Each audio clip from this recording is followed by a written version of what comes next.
নমস্কার সকলকে, আমি সৌরভ রয়।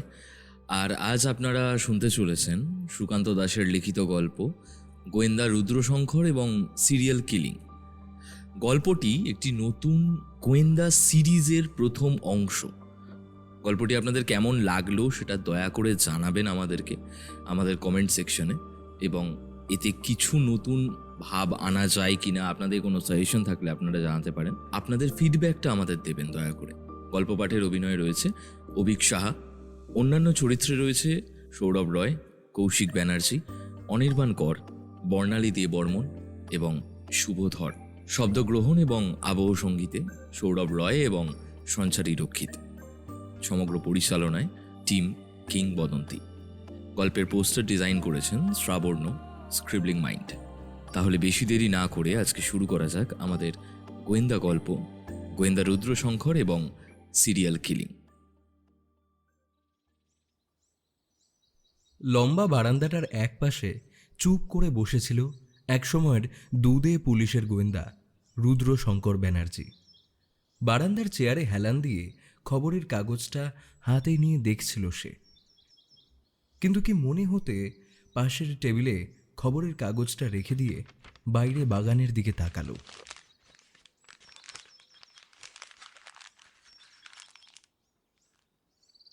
এক পাশে পরপর বেশ কয়েকটা ফুলের গাছ রয়েছে। সে গাছে যে এখনো যত্ন হয় তা ভালোভাবেই বোঝা যায়। সূর্যমুখী, গাঁদা, এছাড়া আরও দু একটা নানা রঙের ফুল ফুটে রয়েছে। তার পাশ দিয়ে ছোট চলার পথটা পেছনের দিকের পাঁচিল পর্যন্ত গিয়েছে। পাঁচিলের গায়ের লম্বা সারি দিয়ে কয়েকটা সুপারি গাছ দাঁড়িয়ে আছে। রুদ্রশঙ্কর সেদিকেই তাকিয়েছিল। একভাবে তাকিয়ে থাকতে থাকতে কিছু যেন একটা মনে পড়ছিল তার স্মৃতির পাতায়। চোখের চশমাটা খুলে এনে পরনে পড়ে থাকা ধুতির খুঁটে চশমাটা মুছতে মুছতে নিজের মনেই হেসে উঠল একবার। আর ঠিক তখনই ঘরের ভেতর থেকে কানাই বলে উঠল, বাবু, কিছু লাগবে নাকি আপনার? হ্যাঁ, না রে, কিছু লাগবে না, তুই নিজের কাজ কর। আর এই কানাই, সায়ক কখন আসবে কিছু বলে গেছে? কিছুই তো বলে যায়নি বাবু। ছোট বাবু তো বলল। কানাইয়ের এই একটা খারাপ স্বভাব, সব কিছুই সে ভুলে যায়। কিন্তু তারপরেও সে এত বছর ধরে যে এ বাড়িতে রুদ্রশঙ্করের কাজের লোক হয়ে রয়েছে, এটা স্বাভাবিক না অস্বাভাবিক তা বোঝা যায় না। তবে কানাইয়ের ওই দোষটা থাকলেও সে বড্ড ভালো। তাছাড়া সে সহজ সরল। এখনকার দিনে এমন লোক পাওয়া যায় না। নিজের হাতে বাড়ির সমস্ত কাজ করে, খাওয়া পড়া ছাড়া প্রয়োজনে যতটুকু টাকা নেয় সেটা না হিসেব করলেও চলে। অন্তত রুদ্রশঙ্করের মতো একজন রিটায়ার্ড গোয়েন্দা পুলিশের পক্ষে সেই টাকাটা খুব একটা বেশি নয়। রুদ্রশঙ্কর চেয়ারে হেলান দিল। চোখটা বন্ধ হয়ে আসছিল। চোখের পাতাটা ভালো করে ঘষে নিয়ে পাশে রাখা খবরের কাগজটা সামনে এনে পাতা উল্টাতেই একটা খবর চোখে পড়ল। খবরের সারমর্মটা অনেকটা এই রকম। শহরে নতুন এক খুনির আবির্ভাব ঘটেছে। অদ্ভুত সেই খুনি। দুদিন পর পর একজন করে খুন করে চলেছে সে। এই নিয়ে শহরে প্রায় 3 জন মারা গেছে। তবে খুনির টার্গেট মূলত অফিস ফেরতা লোকজন। সন্ধ্যের দিকে অফিস থেকে বাড়ি ফেরার পথে একটু ফাঁকা জায়গায় গিয়ে পড়লেই সে হচ্ছে খুনের শিকার। তবে অদ্ভুত ব্যাপারটা হলো এটাই, খুনি কিন্তু একজনের বেশি কাউকে খুন করে না। আর সমস্ত কাজটাই হচ্ছে নবীন বাজার এলাকাটা ঘিরে। পুলিশ এর মধ্যে কিছুই তদন্ত করে বার করতে পারেনি। তবে অনেকের মনে হচ্ছে এটা সিরিয়াল কিলিংয়ের কাজ। খবরটা এতক্ষণ কেন চোখে পড়েনি সেটা রুদ্রশঙ্কর প্রথমে বুঝতে পারল না। তারপরে দেখল আসলে খবরটা ছাপা হয়েছে খবরের কাগজে বেশ ভিতরের দিকে। ভালো করে কয়েকবার খুঁটিয়ে পড়ে নিয়ে পকেট থেকে মোবাইলটা বার করে সায়ককে একটা ফোন করল। হ্যাঁ মামা, বলো। এই সময় হঠাৎ তুমি ফোন করলে, কি ব্যাপার? রুদ্রশঙ্কর প্রথমে কথাটা বলতে পারল না, তাই সে অন্য প্রসঙ্গ টেনে এনে বলল, সায়ক বলছি, তুই কখন বাড়ি ফিরবি? তোর সঙ্গে একটু দরকার ছিল। তাছাড়া আজকে খবরের কাগজটা দেখেছিস?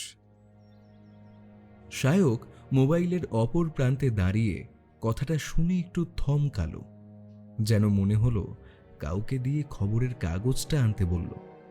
তারপর বলল, হ্যাঁ মামা বলো, খবরের কাগজটা আমার সামনে আছে, বলো। খবরের কাগজের 3 নম্বর পাতায় একটা খবর আছে। নবীন বাজার এলাকায় পরপর কয়েকটা খুন হয়েছে। ব্যাপারটা একটু খোঁজ নিয়ে দেখতো, আর একটু তাড়াতাড়ি বাড়ি আয়। ওই ব্যাপারটা নিয়ে তোর সঙ্গে কথা বলতে চাই। তুমি ব্যাপারটা ইন্টারেস্ট দেখিয়েছো মানে নিশ্চয়ই কিছু একটা সন্দেহ করেছো। খবরটা আমি শুনেছি, তবে নবীন বাজার আমাদের থানার আন্ডারে পড়ে না, তাই বুঝতেই পারছো এখন অন্য থানার কাজের জায়গায় অন্য কেউ হাত দিলে সেটা বেআইনি বলেই ধরা হয়। অন্তত দিন দিন তো এরকমই নিয়ম হচ্ছে। তবে তুমি চিন্তা করো না, আমি বাড়ি আসছি শীঘ্রই। রুদ্রশঙ্কর সামান্য হাসল, তারপর বলল, ওরে, আমি যখন পুলিশে ছিলাম তখন বেআইনি আর আইনি এই দুটো কাজের মধ্যে কোনো পার্থক্য করতাম না। যেটা প্রয়োজন মনে হতো সেটাই করতাম। আর আমার ভাগনার সায়ক রায় যে আমার কথাটা মেনে চলে সেটা আমি খুব ভালোভাবেই জানি, তাই আমায়ও সব কথা বলে লাভ নেই। সায়ক হাসে, তারপর বলে, আচ্ছা মামা, এখন ফোনটা রাখছি, একবার রাউন্ডে যেতে হবে। তবে যত তাড়াতাড়ি সম্ভব আমি বাড়ি আসছি। তবে আশা করছি বিকেলের আগে হবে না। তবে তুমি কিন্তু আমার জন্য আবার অপেক্ষা করো না, দুপুরে তাড়াতাড়ি খেয়ে নিও। ফোন রেখে রুদ্রশঙ্কর সামান্য হাসে, তারপর আবার খবরের কাগজের দিকে চোখ মেলে তাকাতেই তার মুখটা কেমন যেন হয়ে যায়। ওই ছোট্ট খবরের মধ্যে তেমন কিছুই নেই, কিন্তু তবুও সে যেন কিছু একটা দেখতে পেয়েছে খবরের কাগজে। চারপাশে এখন অপরাধে এমনভাবে ভরে গেছে যেন খবরের কাগজে অপরাধের কথা না থাকলে মনে হয় যেন খবরের অবস্থা একেবারে শূন্য হয়ে গেছে। খবরের কাগজওয়ালাদের বিক্রি ওই একটা কারণেই কমে যেতে পারে। খবরের কাগজটা টেবিলের এক পাশে রেখে রুদ্রশঙ্কর গলা তুলে বলল, কানাই, এই কানাই।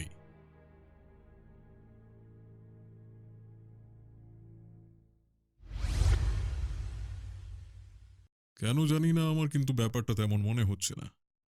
একবার ভেবে দেখ, প্রতি 2 দিন অন্তর একটা খুন, তাও ওই নবীন বাজার এলাকাটার আশেপাশে। ওর আশেপাশেই কিন্তু প্রাইভেট অফিসগুলো রয়েছে।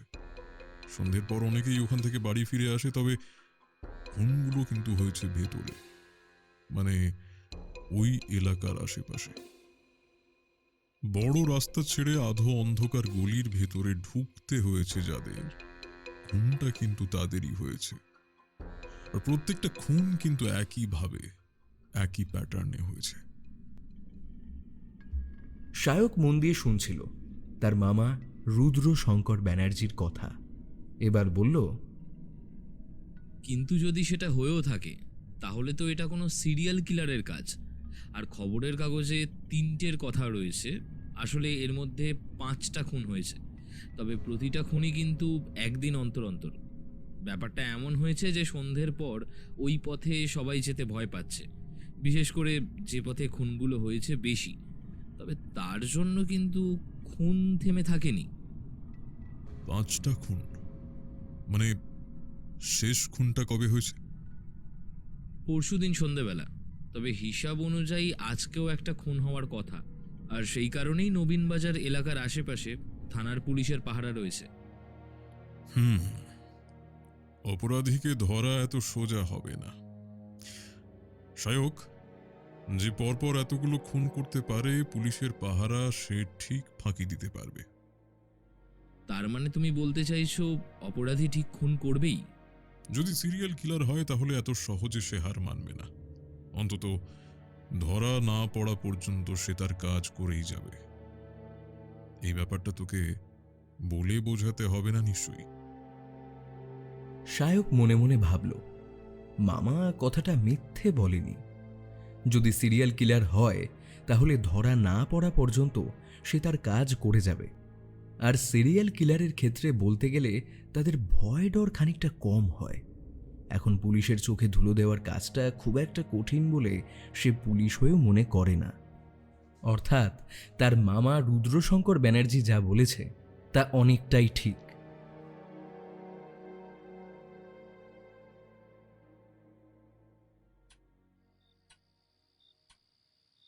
তখন সন্ধে হয়ে এসেছে। ঘরের একটা জানালা খোলা, আর রান্নাঘরের দিকের ঘরের দরজাটা খোলা। এখান থেকে কিছু ভাজার গন্ধ ভেসে আসছে। শায়ক উঠে গিয়ে জানালার কাছে গিয়ে দাঁড়ায়। বাইরে অন্ধকার, আর পেছনের দিকের বাগানটা চোখে পড়ে তার।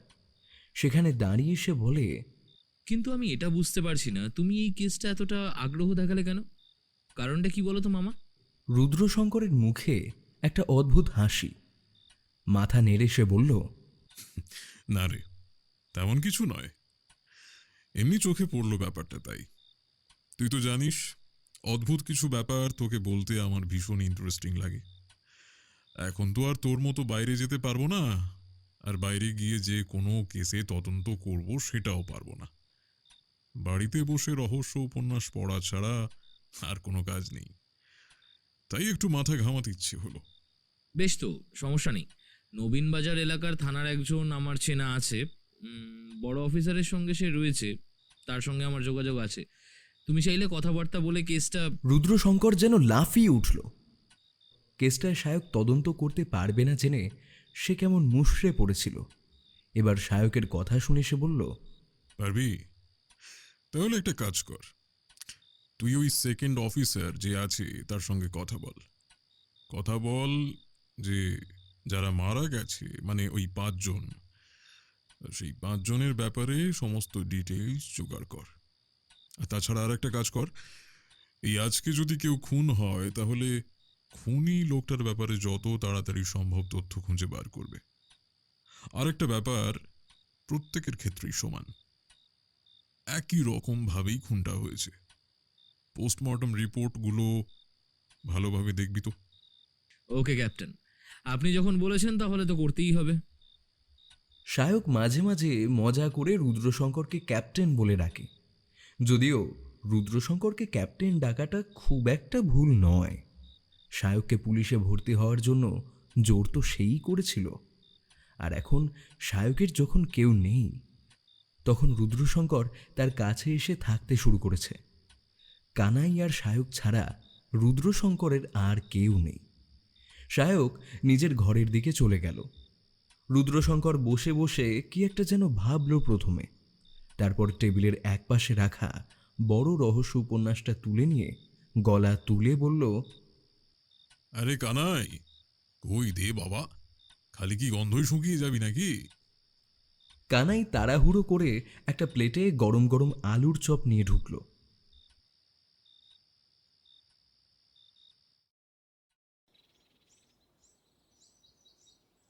সমস্ত ব্যাপারটা ভালো করে খোঁজ নিয়েছিস? মানে পোস্টমর্টম রিপোর্টগুলো? হ্যাঁ, আমার কোনো ভুল হয়নি। তাছাড়া তোর মামা মিস্টার ব্যানার্জি ব্যাপারটা ইন্টারেস্ট দেখিয়েছে, তখন আমার তো ব্যাপারটা বেশ ভালোই লেগেছে, তাই আমি ভালো করেই খোঁজ নিয়েছি। তবে জানতে পারলে কিন্তু সমস্যা হবে। তুই তো জানিস মিস্টার তপাদার নিজের ব্যাপারে কোনো হস্তক্ষেপ পছন্দ করেন না। আরে আমি তো হস্তক্ষেপ করছি না, আমি শুধু বাইরে থেকে গোটা ব্যাপারটা আবার তদন্ত করতে চাইছি। বিশেষ করে মামা যখন ব্যাপারটা আগ্রহ দেখিয়েছে, তখন কিছু একটা তো আছে। কিন্তু আসল ব্যাপারটা হলো, অপরাধী নিজের কাজটা তো করলো, পরপর 5টা খুন করলো, কিন্তু পুলিশের পাহারা থাকা সত্ত্বেও সে কাজটা করলো কি করে? আমিও সেটাই ভাবছি। নবীন বাজারের গোটা এলাকায় তো পুলিশের পাহারা রাখা সম্ভব নয়। তাছাড়া চতুর্থ খুনের সময়ও পুলিশের পাহারা ছিল, তারপরেও খুনটা হয়েছে। তাহলে হঠাৎ করে সে গা ঢাকা দিল কেন? পুলিশের লোকেরা কেউ তো তেমন কিছু দেখেনি, কেউ কিছু বলেনি। বুঝতে পারছি না আসলে ব্যাপারটা কি হলো। তোর মামা কি বলছে ব্যাপারটায়? মানে মিস্টার ব্যানার্জি কি কিছু বুঝতে পারলো? খবরগুলো নিয়ে যেতে বলেছে, আর এখন তো তেমন কিছুই বলেনি।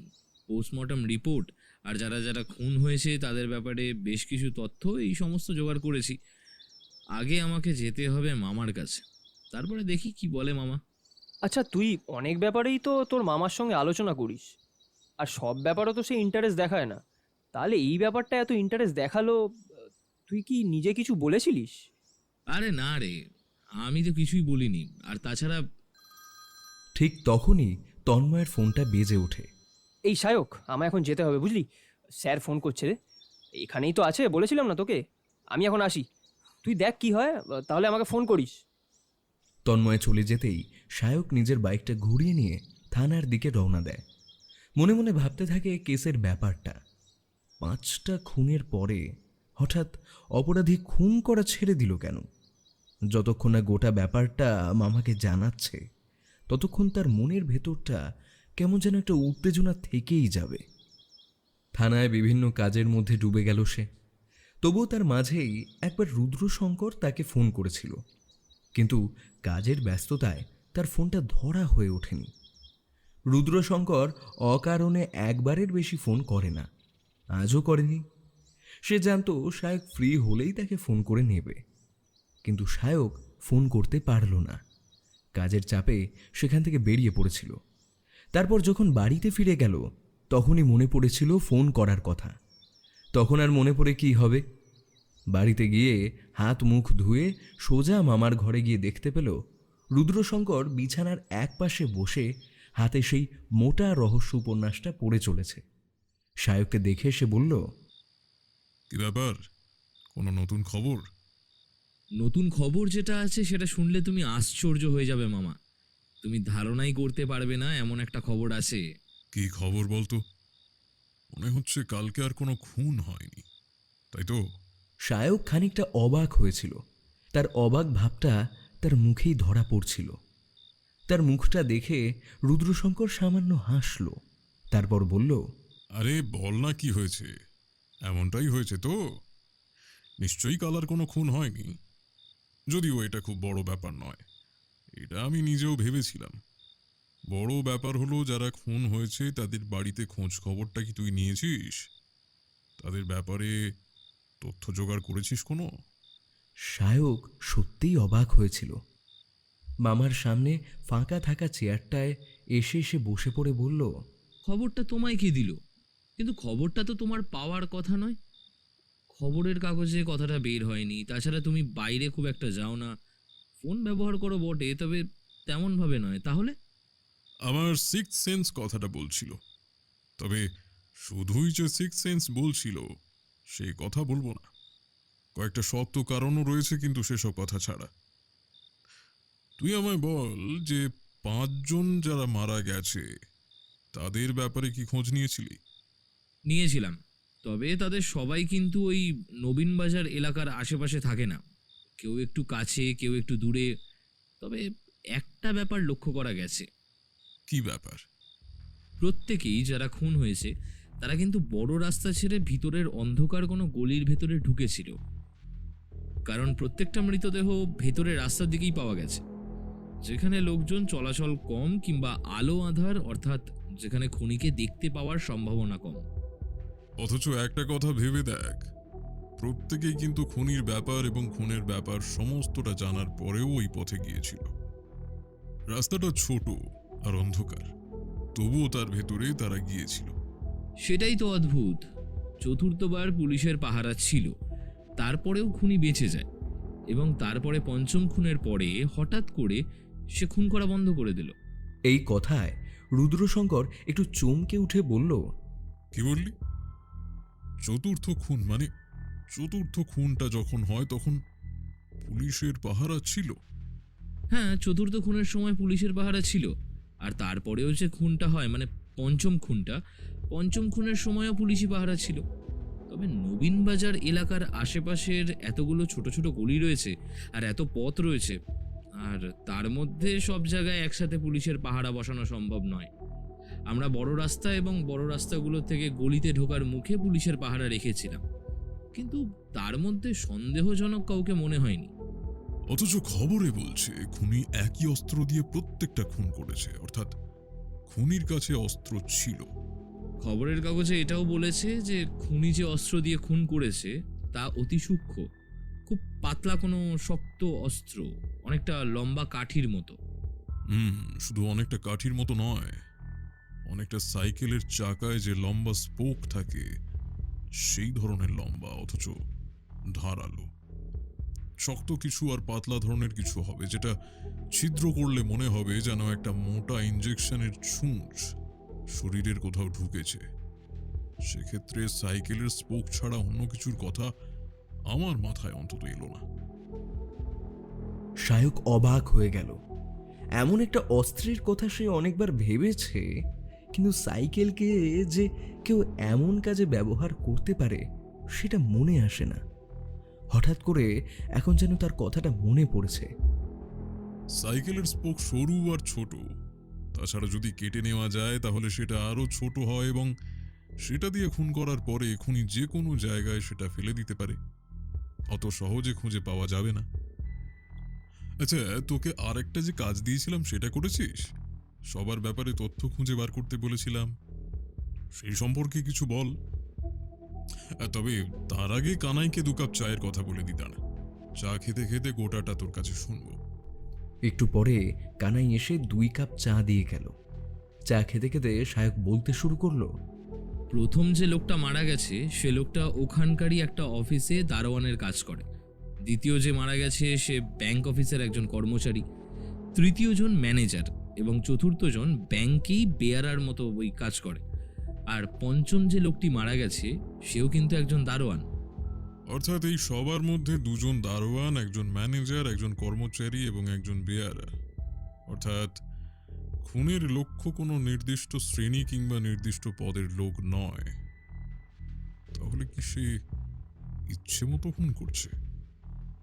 আমার মনে হচ্ছে মামা, খুনি যাকে সামনে পেয়েছে তাকেই খুন করেছে। আমার কিন্তু সেটা মনে হচ্ছে না। যদি সেটাই হবে তাহলে সে একদিন পর পর কেন খুন করছে? আর দ্বিতীয় প্রশ্ন, যদি সেটাই হবে তাহলে সে 5 জনকে খুন করে তারপর থেমে গেল কেন? পুলিশের পাহারা যে তাকে ভয় দেখাতে পারে না তার প্রমাণ চতুর্থ এবং পঞ্চম খুন। আচ্ছা, ওই এলাকার আশেপাশে তোমার কোনো চেনা লোক রয়েছে? মানে ওই নবীন বাজারের এলাকাটার আশেপাশে যে এলাকায় খুন হয়েছে? চীনা বলতে তেমন কেউ নেই, তবে ওই যে সেকেন্ড অফিসারের কথা বলেছিলাম তন্ময়, তাকে বললে কাজ হয়ে যেতে পারে। কিন্তু কেন বলো তো? যারা আজ পর্যন্ত মারা গেছে তাদের বাড়ির লোকেদের উপর একটু নজর রাখার প্রয়োজন আছে। তাদেরকে একটু লক্ষ্য রাখতে হবে। তবে একজনের পক্ষে কাজটা সম্ভব হবে না। অন্তত 5টা বাড়িতে 5 জনকে রাখতে হবে। সেটা কি সম্ভব? শায়কের মুখে সামান্য হাসি দেখা গেল। অসম্ভব বলে যে কিছু হয় না সেটা তো তুমিই শিখিয়েছ ক্যাপ্টেন। তোমার কাজ হয়ে যাবে। কিন্তু তুমি কি সন্দেহ করছো বলো তো? আমি যেটা সন্দেহ করছি সেটা তুই ধারণাও করতে পারবি না শায়ক। একটা অদ্ভুত খটকা লাগছে আমার। শায়ক অবাক হয়ে তাকিয়ে রইল স্থির রুদ্রশঙ্কর ব্যানার্জির মুখে। তার মুখের এমন ভাব সে অনেক আগেই দেখেছে। অনেক আগে যখন রুদ্রশঙ্কর ব্যানার্জির গায়ে পুলিশের পোশাক থাকত, তখন তাকে সবাই পুলিশের দুধে গোয়েন্দা বলেই চিনত। আজ এতদিন পরে চেয়ারে বসে থাকা, বয়সের ভারে ক্লান্ত আর 2টো পায়ের জন্য বলতে গেলে পঙ্গু হয়ে আসা রুদ্রশঙ্কর ব্যানার্জির দিকে কেমন যেন অদ্ভুত দৃষ্টিতে তাকিয়ে দেখল শায়ক। তারপর আস্তে আস্তে উঠে বাইরের দিকে চলে গেল। তন্ময়কে ফোন করতে হবে এখন।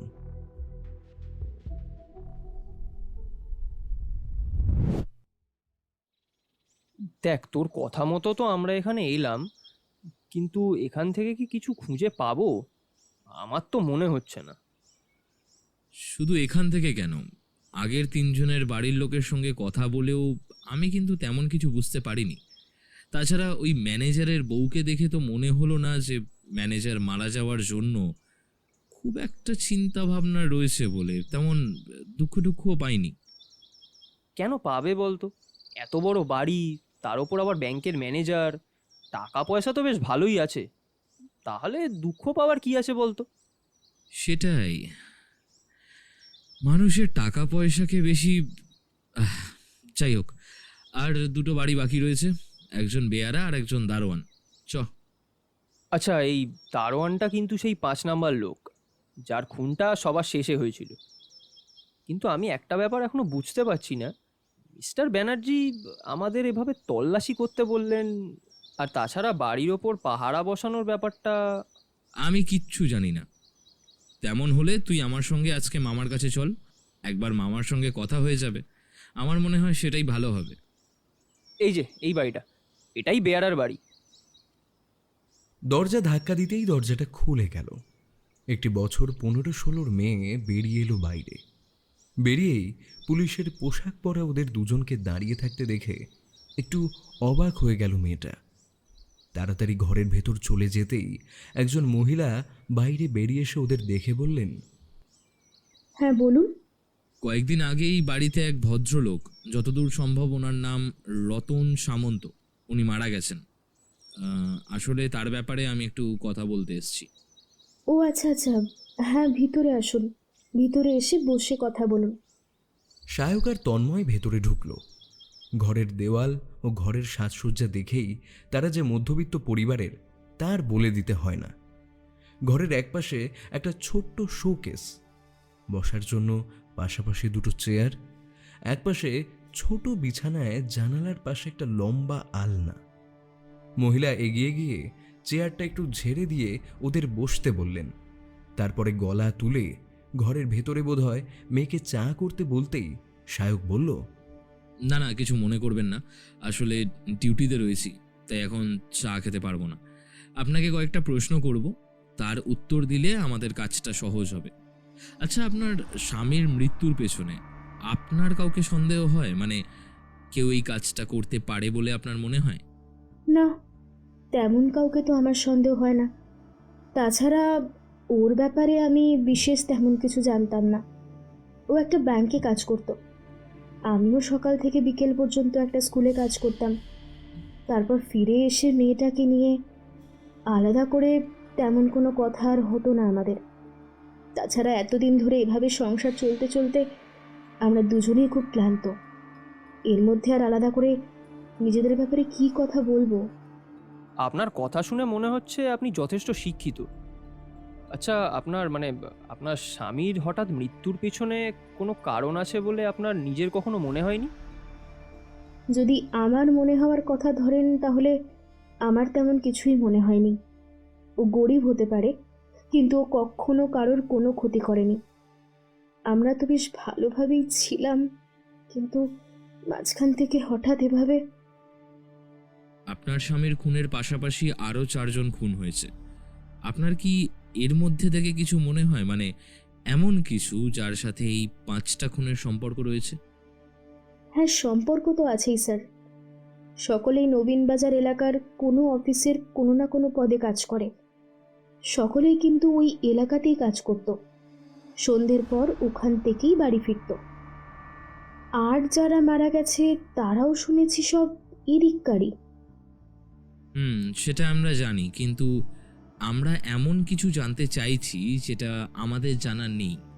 খুনের ব্যাপারে এমন কিছু একটা তথ্য পেলে সেটাই কেসের জন্য একটা মোড় নিয়ে আসবে। আচ্ছা, আপনার স্বামীর সঙ্গে কারোর কোনো শত্রুতা ছিল না বলছেন, তাহলে কি অকারণে কেউ তাকে খুন করতে যাবে?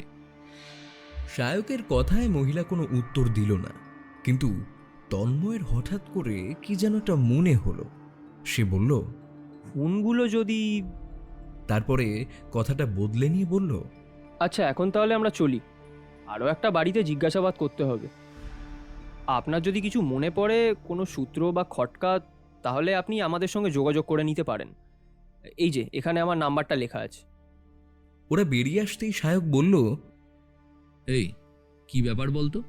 কিছু একটা বলার চেষ্টা করছিলি মনে হলো। আচ্ছা সায়ক, গোটা ব্যাপারটা অকারণে নয় তো? মানে খুনি কোনোভাবে খুনগুলো করে পুলিশকে অন্যদিকে নিয়ে যেতে চাইছে, মানে এটাও তো হতে পারে। তার নিশ্চয়ই অন্য কোনো বড় একটা প্ল্যান রয়েছে। পুলিশ এই খুনগুলো নিয়ে বিজি থাকবে, আর সেই ফাঁকে সে তার কাজটা করে বেরিয়ে যাবে। কথাটা আমার মাথাতেও এসছে। এই কারণে কি মামা আমাদের প্রতিটা বাড়ির ওপর নজর রাখতে বলল? সেটাও বুঝতে পারছি না। না, ওভাবে হবে না। চল, আর একটা বাড়ি আছে, কথা বলে নিয়ে তারপর না হয় একবার তোর মামার সাথে দেখা করে আসবো। তিনজনে একসাথে এ ব্যাপার নিয়ে কিছু কথা বললে একটা ধারণা পেলেও পাওয়া যেতে পারে। ওরা পঞ্চম বাড়িটার কাছাকাছি এসেছে। ফোনটা বেজে উঠল।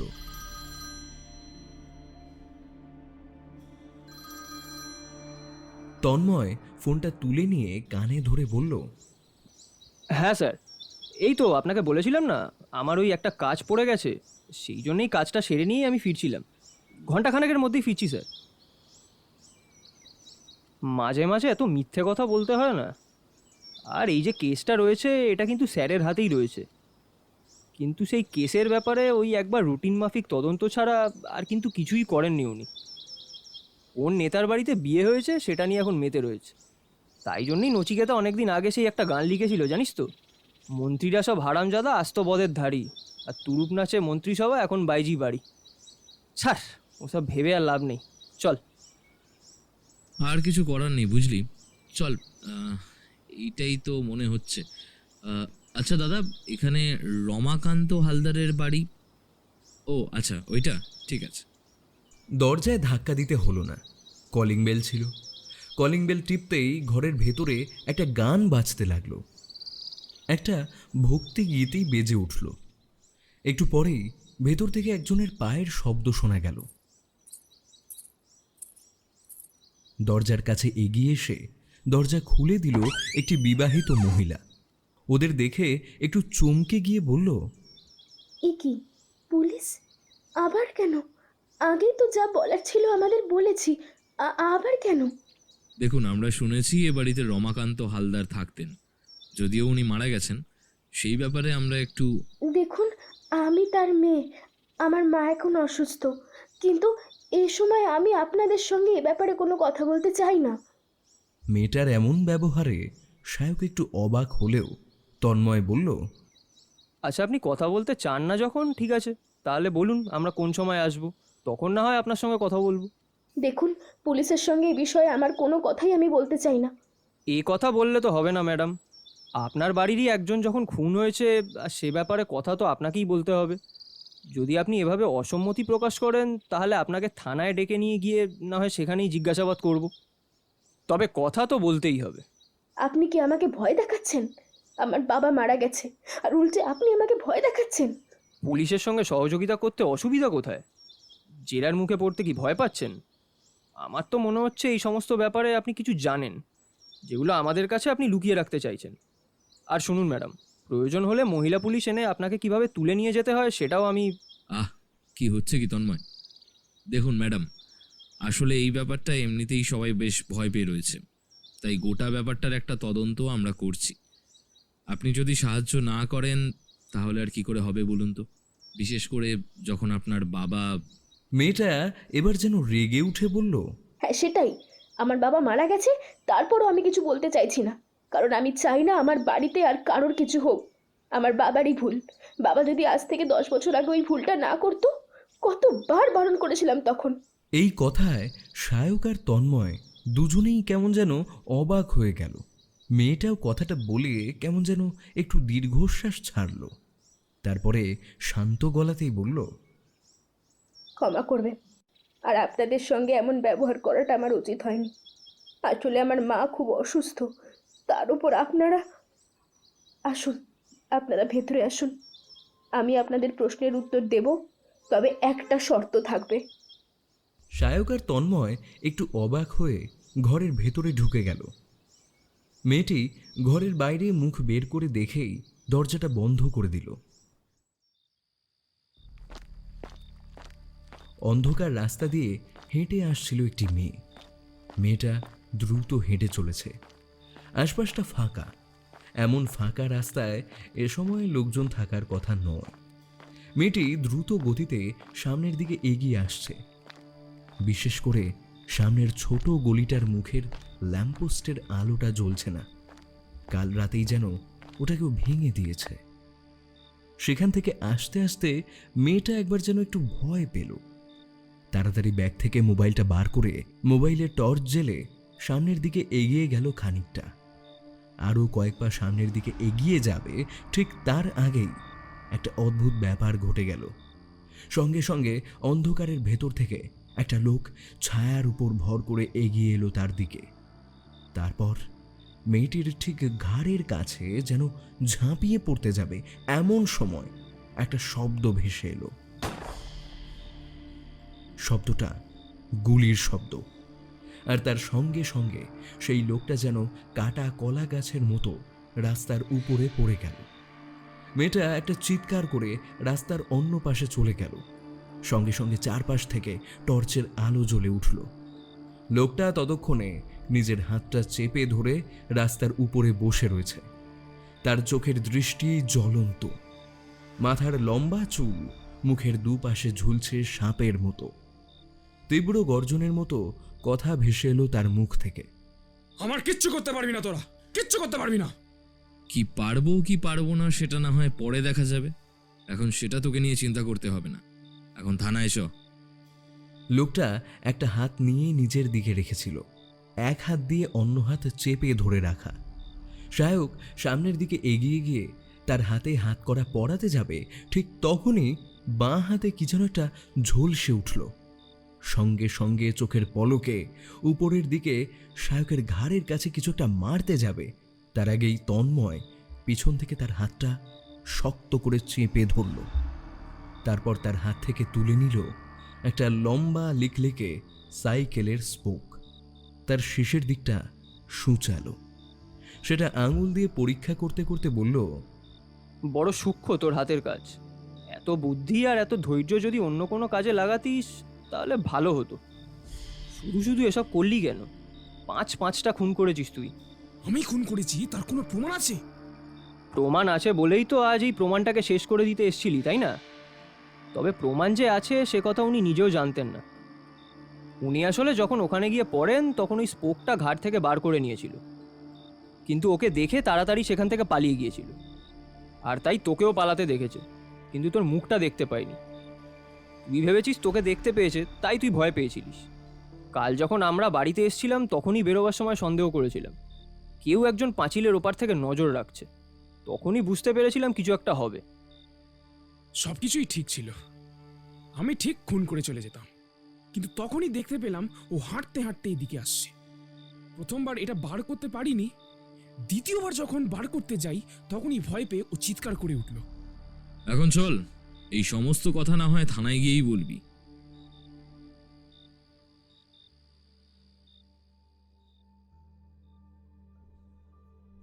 রুদ্রশঙ্কর ব্যানার্জি নিজের ঘরে বিছানার পাশে ইজি চেয়ারে হেলান দিয়ে বসেছিল। তার পাশের দুটো চেয়ারে সায়ক আর তন্ময় বসেছিল। একটু আগেই মাঝে রাখা টেবিলের উপর কানাই 3 কাপ গরম চা আর তার সঙ্গে কিছু বিস্কুট এবং চানাচুর রেখে গেছে। তন্ময় 1 কাপ চা হাতে তুলে নিল। আপনার হঠাৎ এমনটা মনে হলো কেন? সায়ক বলল আপনি কেসটা নিয়ে নাকি উৎসাহ প্রকাশ করেছেন। তখন আমারও কেমন যেন মনে হলো কিছু একটা আছে কেসটার মধ্যে, কিন্তু আপনি ঠিক কখন বুঝতে পেরেছেন যে কেসটা এমন হতে পারে? খবরের কাগজটা পড়েই আমার খটকা লেগেছে, বিশেষ করে এই খুনের ধরনটা। আজ থেকে প্রায় বছর 10 আগে একটা এমনই কেস আমার হাতে এসেছিল। সেই কেসেও কিন্তু ব্যাপারটা এমনই হয়েছিল, তবে এই কেসের অপরাধী এমনভাবে সাইকেলের স্পোকের মুখ ধারালো করে তারপর এটাকে অস্ত্র হিসেবে কাজে লাগিয়ে খুন করলো, ঘাড়ের কাছে একটা বিশেষ জায়গায় সুযোগ মতো সেটা ঢুকিয়ে দিতে পারলেই কাজ শেষ। ভিকটিম চিৎকার করার সুযোগটাও পাবে না। তবে একবার নয়, বেশ কয়েকবার আঘাত করতে হয় একটা নির্দিষ্ট জায়গা লক্ষ্য করে। খুনের ধরনটা চেনাই মনে হচ্ছিল। তারপরে সায়ককে গোটা খবরটা নিতে বলি এবং সেই ফাঁকে আমি খবরের কাগজের মধ্যে খবরগুলো খুঁজতে থাকি। তোমরা হয়তো জানো, খবরের কাগজ জমিয়ে রাখা আমার একটা অভ্যাস। আমার বাড়িতে প্রতিদিন প্রায় 3টে খবরের কাগজ আসে, আর নিত্যদিনের আসা 3টে খবরের কাগজ আমি প্রায় 30 বছর ধরে জমিয়ে চলেছি।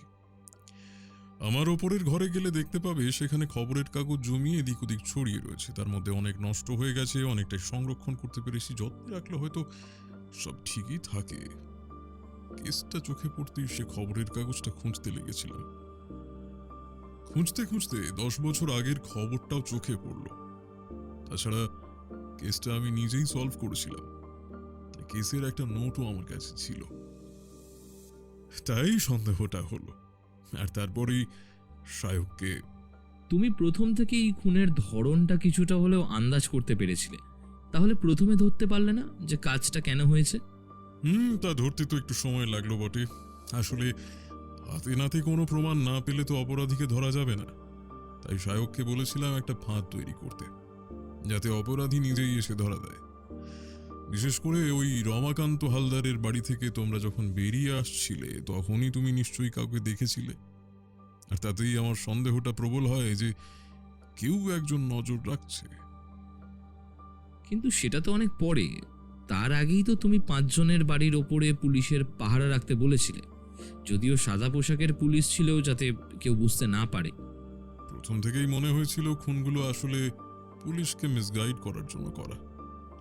প্রথম যে দারোয়ান ছিল তার বাড়িতে কোথাও কেউ নেই, এমনকি তার বাড়িতে তোমরা খোঁজ নিয়েও দেখেছো তার বাড়িতে সম্পত্তি আছে, কিন্তু সম্পত্তি এবং সমস্ত বিষয় বুঝে নেওয়ার জন্য গ্রাম থেকে একজন এসেছে। বাকি দুজনেই ম্যানেজার এবং ব্যাংকের কর্মী। সেক্ষেত্রেও সেই ব্যাপার, তাদের সঙ্গে কারোর কোনো শত্রুতা নেই। এরপরে রইল সেই ব্যাংকের বেয়ারা, তাকে খুন করে কার কি লাভ হতো সে কথা জানি না। খুন করে তার পরিবারের যে বড় একটা ক্ষতি হয়েছে সেটা তোমরা নিজেরাই জানো। সবার শেষে রইল এই দ্বিতীয় দারোয়ান রমাকান্ত হালদার। এই রমাকান্ত হালদারের নামটা আমার কেন জানি না বারবার চেনা চেনা বলে মনে হচ্ছিল। সেই কারণেই আমি তোমাদের বাড়িতে খোঁজ নিতে পাঠিয়েছিলাম। তারপরে তো মেয়েটি তোমাদের সমস্ত কথাই প্রায় খুলে বলে দিয়েছিল। ওর বাবার উপর আক্রমণ কেন হতে পারে, 10 বছর আগে সে ঠিক কি করেছিল। আসলে 10 বছর আগে ওই ছিল প্রধান সাক্ষী ওই কেসের। ওই মুকেশ নামের লোকটি সাইকেলের স্পোকের মুখ দিয়ে খুন করেছে, সেই সাক্ষী দিয়েছিল।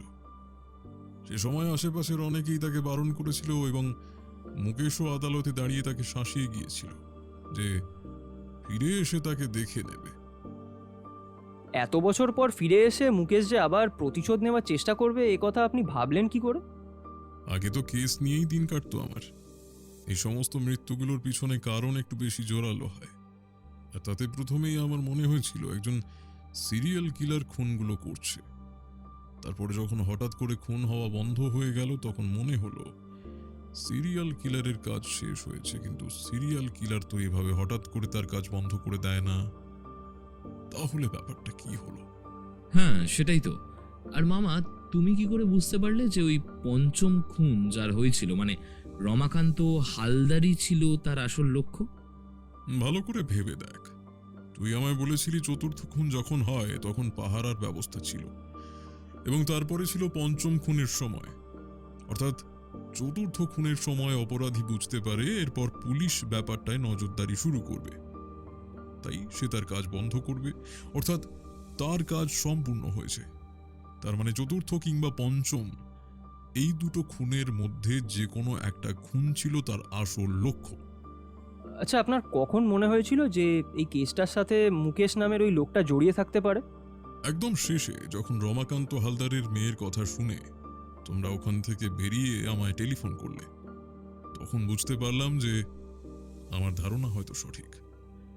রমাকান্ত হালদারকে কেউ টার্গেট করেছে। আর তারপরেই তোমাদের কথা শুনে 10 বছর আগের সেই কেসের কথা মনে পড়ে গেল। তখনই সবটা পরিষ্কার হয়ে গেল। কিন্তু মুকেশ নামের লোকটাকে যে ওই এলাকার সাইকেলের দোকানেই পাওয়া যাবে সেটা তোমার কেন মনে হলো?